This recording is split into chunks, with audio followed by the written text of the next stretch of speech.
Hello, this is Bruce Wan, Head of Research for MaxCap Group. In this video, I want you to grab a shopping trolley and head down to the mall with me, partly for a bit of revenge shopping and partly to see what's been happening in the retail market.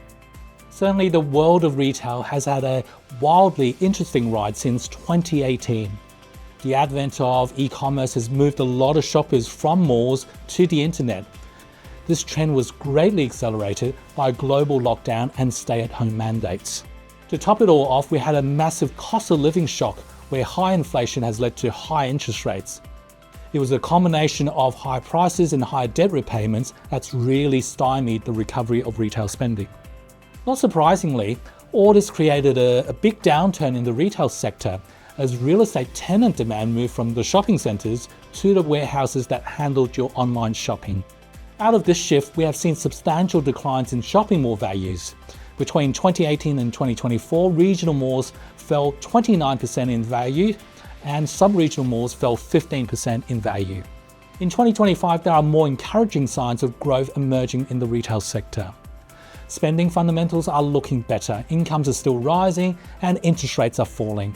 Looking at this chart, we can see how the moves to cut interest rates and mortgage rates provide a substantial boost to disposable incomes, with consumer spending expected to follow.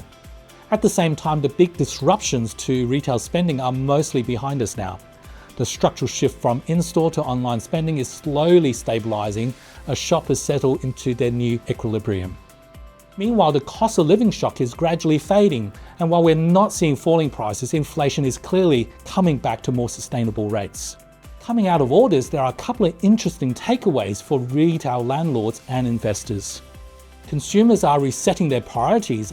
After the lockdown, shoppers are changing out their pajama pants and spending more time and money on eating out, personal services, and holiday travel.